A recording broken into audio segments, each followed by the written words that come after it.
За хоёр асуулт байна. Энэ хамтарсан засгийн газрын үйл ажиллагааны мөрийн хөтөлбөрт Монгол Францын хамтарсан атомын цахилгаан станц барина гэж байгаа. Тэрийг бид дэмжиж баталсан. Энийг барих уу?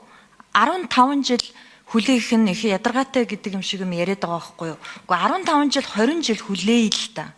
Бид нар газрын тосоо хятад руу экспортлоод Оросоос эрчим хүчээ авдаг тийм тэнэг улс шүү дээ. Одоо тэгээд өөрсдөө ийм ураны нөөцтэй мөртлөө эндээсээ яагаад эрчим хүчээ хангах боломжийг тавьж өгөхгүй зөвхөн шар нунтаг боловсруулахаар үлдэх гээд байгаа юм уу? Энд надад нэг сайн хариулаад өгөөч. За хоёрдугаар асуулт говийн бүсээ сонгогдсон гишүүний хувьд одоо яг наад төсөлчин хэрэгжих тойргийн гишүүний хувьд асуух асуулт байна. Аймагт суманд ямар ач холбогдолтой юм? Дээрээс нь бид одоо бүс гэж ярина. Говийн бүсэд ямар ач холбогдолтой юм? Тэгээ оюутлогын гэрээг яриад байгаа. Оюутлогын гэрээ чинь хөрөнгө оруулалтын гэрээн зүгээр. Хувь нийлүүлэгчдийн гэрээн дээр хамаг булхаанд байдаг. Дээрээс нь Дубайн гэрээгээр явсан. Тэрнээс биш зүгээр оюутлогын гэрээ бол ийм амар шүү. Тийм учраас одоо энэ цөмийн энергийн хуульд өөрчлөлтөө оруулах хэрэгтэй байна гэд шахаад ах шиг санагдаад байна. Ер нь баримт нь тийм шүү. Тэгэхээр надад тодорхой хариулаад өгөөч. Засгийн газрын үйл ажиллагааны мөрийн хөтөлбөрт байгаа тэр атомын цахилгаан станцыг барих юм уу, барихгүй юм уу? Тийм шаардлагатай бол одоо нэгэнт хуульд өөрчлөлт хийж байгаа шууд хуульдаа өөрчлөлт хийгээл явъя л та. Дараа нь тэр аймаг орон нутаг сумд та нар соён гэгэрүүлэх ямар ажил хийж байгаа? Одоо манай тойргийнхонтой юу ярих гэж байгаа? Энэ талаараа нэг тайлбарлаад өгөөч.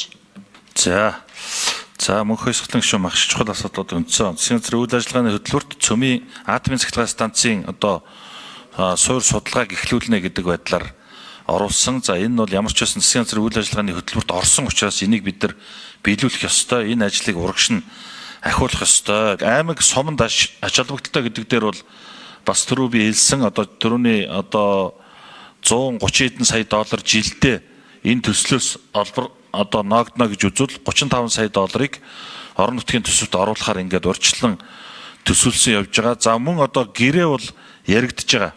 Тэгэхээр нөгөө оюутлогын гэрээтэй холбож ярихад бид нар аль алийг тавьж байгаад л нэг талд нь тавьж байгаа л энэ гэрээн дээр ажиллаж байгаа. Тэгэхээр мэдээж дахиж алдахыг бол хүсэхгүй ажиллаж байгаа гэдгийг хэлье. За орон нутгийн суманд нь бол тодорхой жилдээ 1 сая долларыг бол өгөхөр байдлаар энэ гэрээнд явж байгаа.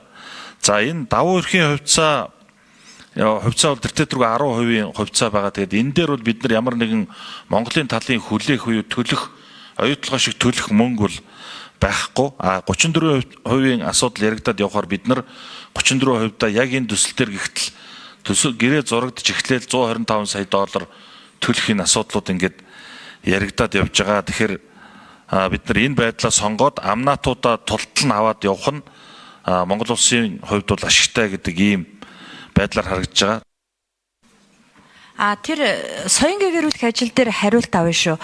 Бид нар ураантай улс мөртлөө зөвхөн шар нунтаг дээр зогсвол бид нар дэлхийд байхгүй тэнэг улс болно. Бид нар атомын цахилгаан станц барина гэж заавал энэ хуулиндаа бүр туан сайдаа оруулаад өгчмөр санагдаад байгаа. Цөмийн технологи өндөр хөгжсөн оронтой хамтран эсвэл олборлож байгаа тэр тухайн хөрөнгө оруулагч нь тийм үүрэг хүлээж болно шүү дээ. Нэгэнт энэ хуулийг барьж авсан бол хийх ёстой. Тэгвэл бид нар хэдэн жилийн дараа яг одоогийн шигөө газрын тосоо гадагшаа экспортлоод өөрсдөө Оросоос хараад, тогны хараад, Хятадаас хараад, оюу толгойн хүртэл хараад ингээд байж болохгүй зү. Энийг хуульчлах тал дээр засгийн газрын ажлын хэсэг ажиллаад өгөөч. Тэгвэл бид нар дахиад хэдэн жилийн дараа энийг эргүүлж орж ирнэ гэвэл худлаа болно. Энэ хоёр дээр дахиад надад хариулт өгөөд гэж. Нэг нь тэр соён гэгэрүүлэх ажил, нутгийн ард түмэнтэй ажил. Нөгөөх нь энэ хуулийн заалтанда ингэж өөрчлөлт оруулахгүй юм. Одоо дөнгөж нэгдүгээр хэлцүүлэх штеп. За мэдээж одоо сурчлан таниулах гэдэг бол маш чухал. Монголчууд мянга сонсохоор нэг үз гэдгээ. Тэгэхээр яг энэ ажлыг бол хоёр талаас хамтарсан одоо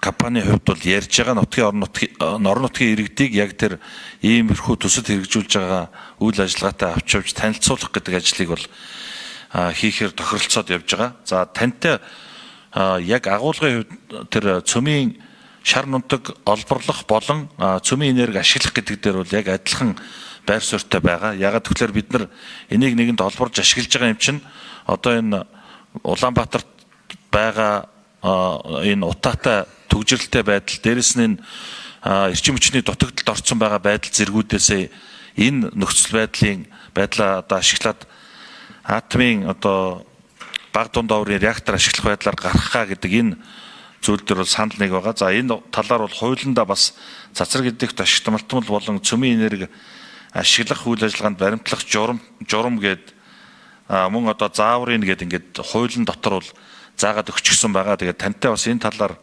ярилцъя. Бид бүхэн бас ажлын хэсэг дээр энэ цаашдынхаа асуудлыг нэгэнт олборлож байгаа бол бид нарт шар нутганд байгаа бол эндээс яаж эрчим хүч ашиглаж тэр хямд бөгөөд одоо хөлөмжийн бага ялгаруулдаг эрчим хүч ашиглах тал дээр бол бас тодорхой ярилцъя.